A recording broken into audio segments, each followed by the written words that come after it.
Good morning बच्चों। बेटा today we are going to start haloarenes reactions with metals, मतलब how haloarenes react with metals. So सबसे पहले देखिए, ब्रोमोबेंजीन जो है उसको मैग्नीशियम के साथ रिएक्ट करवाया है ड्राई ईथर में। अब यहाँ पे कंडीशंस हमेशा ड्राई होनी चाहिए। वाई? अल्कली मेटल्स जो हैं वो अगर वेट कंडीशंस होंगी तो विग्रसली रिएक्ट करेंगी। पानी जहाँ भी होगा अल्कली मेटल्स बहुत ही विग्रसली रिएक्ट करेंगे। तो ईथर भी अगर लेना तो वो ड्राई ईथर होना चाहिए, ठीक है। तो उसमें देखिए मैग्नीशियम के साथ ब्रोमोबेंजीन को रिएक्ट करवाया तो मैग्नीशियम जो है ब्रोमीन और बेंजीन में इंसर्ट हो गया, तो ये बन गया फिनाइल मैग्नीशियम ब्रोमाइड। अब साइड पे देखिए मैंने लिखा Grignard's reagent, this one.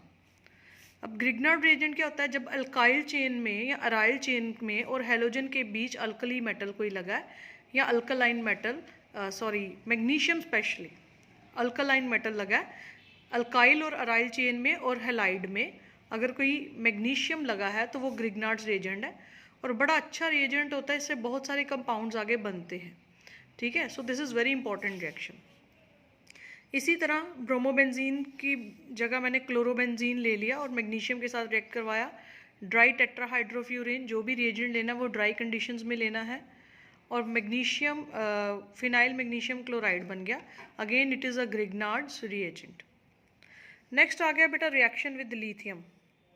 Bromobenzene को लिथियम के साथ रिएक्ट करवाया ड्राई ईथर में, अगेन अल्कली मेटल है तो ड्राई ईथर लेंगे तो ये बन गया ऑर्गेनोमेटेलिक कंपाउंड, ठीक है ना।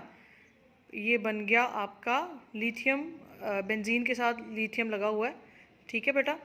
तो ये बन गया लिथियम बेंजीन या फिनाइल लिथियम, और लिथियम ब्रोमाइड साथ में बन गया, और ये एक ऑर्गेनोमेटेलिक कंपाउंड है। Now what is organometallic compound? ठीक है बेटा, इसका नाम जो है बेटा फिनाइल लिथियम होगा, मैंने यहाँ पे लिखना भूल गई। और ये एक ऑर्गेनोमेटेलिक कंपाउंड है। Now what is organometallic compound? वो कंपाउंड्स जिसमें मेटल और कार्बन का डायरेक्ट लिंकेज हो। तो यहाँ पे देखिए इस कार्बन के साथ ये लिथियम मेटल डायरेक्टली अटैच्ड है, so this is a organometallic compound. No next is Wurtz Fittig reaction. आपने पीछे वुड्स रिएक्शन पढ़ी है, कई बच्चे वुड्स रिएक्शन बोलते हैं। क्लोरोबेंजीन को सोडियम के साथ और क्लोरो मीथेन के साथ रिएक्शन करवाई, तो ये क्या हो गया?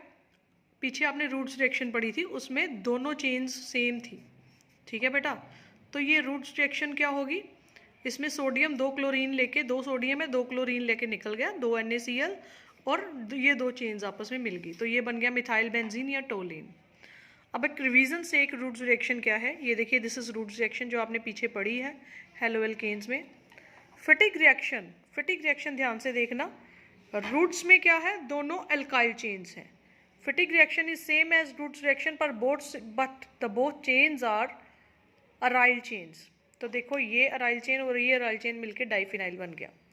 अब अगर मैं रूट्स और फिटिग रिएक्शन को मिला दूं, मतलब एक अल्काइल चेन लूं एक अराइल चेन लूं, देखो रूट्स में दोनों अल्काइल चेन्स हैं, फिटिग में दोनों अराइल चेन्स हैं, और एक अल्काइल चेन लूं और एक अराइल चेन लूं तो वो बन गई हमारी roots फिटिग reaction.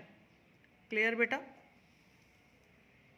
Now see, same type of reaction है, लेकिन अगर हम सोडियम की जगह कॉपर यूज़ करें फिटिग रिएक्शन में और आयोडोबेंजीन लें तो वो बन जाती है उलमैन्स रिएक्शन। तो सेम रिएक्शन है, देखिए कॉपर आयोडाइड निकल जाएगा, डाइफिनाइल बन जाएगा।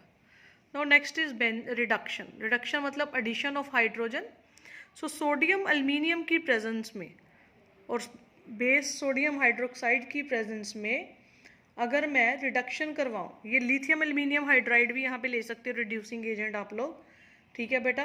तो अगर आप रिडक्शन करवाइए मतलब एडिशन ऑफ हाइड्रोजन करवाइए, लिथियम एल्यूमिनियम हाइड्रोजन लेंगे तो नेसेंट हाइड्रोजन प्रोड्यूस होगा। नेसेंट हाइड्रोजन क्या होगा? Freshly produced hydrogen. So I can also write here lithium aluminium hydride. तो नेसेंट हाइड्रोजन ये प्रोड्यूस हुआ, तो इसने क्या किया बेटे?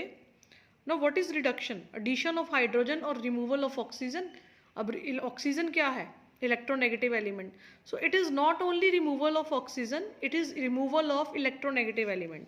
तो यहाँ पे देखिए क्लोरीन निकल गया और उसकी जगह लग गया हाइड्रोजन, तभी वैलेंसी पूरी हुई।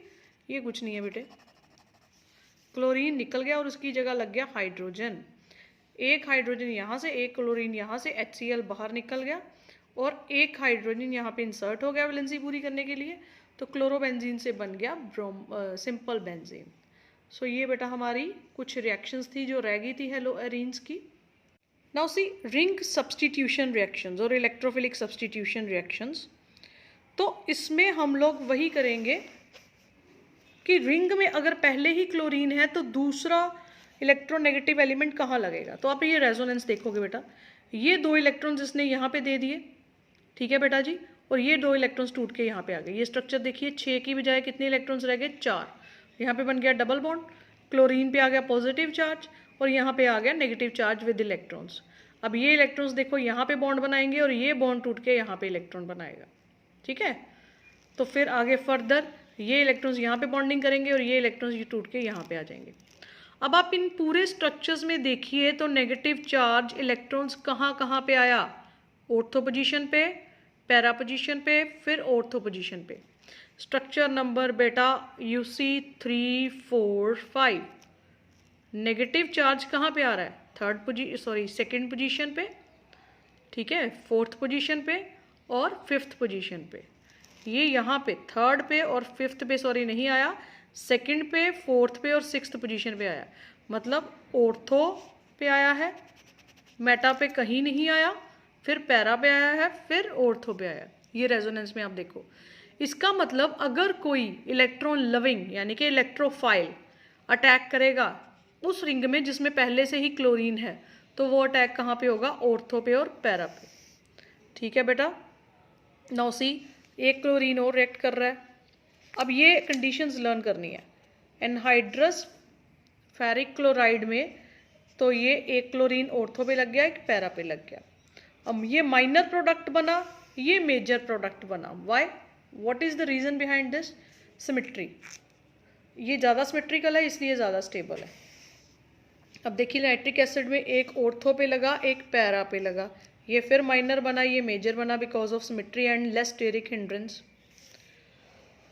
अब सल्फोनेशन करवाई तो देखो 2 क्लोरो, मेन ग्रुप ये है तो इसका नाम होगा 2 chloro benzene sulphonic acid, 4 chloro benzene sulphonic acid, ये मेजर बना ड्यू टू सिमेट्रिकल रीजंस, ठीक है बेटा। Know very important reaction alkylation और असाइलेशन। आप कैसे किसी रिंग में अल्काइल ग्रुप ऐड करते हो, अल्काइल मतलब किसी रिंग में आप लोग देखिए अल्काइल ग्रुप ऐड करते हो R या RCO, ये 2 ग्रुप्स आपने रिंग में ऐड करने हैं। अगर आप R ग्रुप ऐड करोगे तो वो होगा अल्काइलेशन, अगर RCO ऐड करोगे तो वो होगा एल्साइलेशन। अगर R ग्रुप ऐड करोगे तो Friedel craft alkylation, RCO add करोगे तो फ्रीडल क्राफ्ट असाइलेशन, डिटेल में करते हैं। और बेटा ये रिएक्शन बहुत ही ज़्यादा इम्पॉर्टेंट है।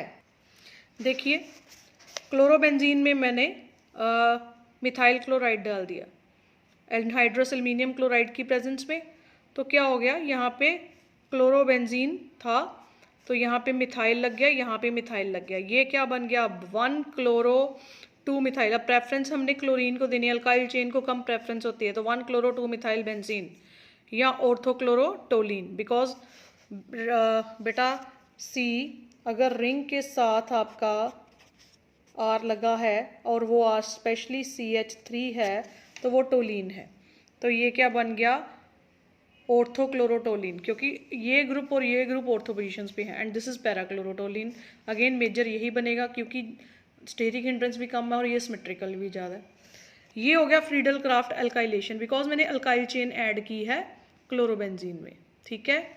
और ये देखो अगर मैं इथेनॉइल क्लोराइड लूँ, नेम क्या है ये, दिस इज ईथर, ठीक है बेटा जी, sorry this is not ether, this is ketonic group, acid chloride, again I am mistaken, this is acid chloride, ये ऐसे है R chain C double bond O Cl, ठीक है ना।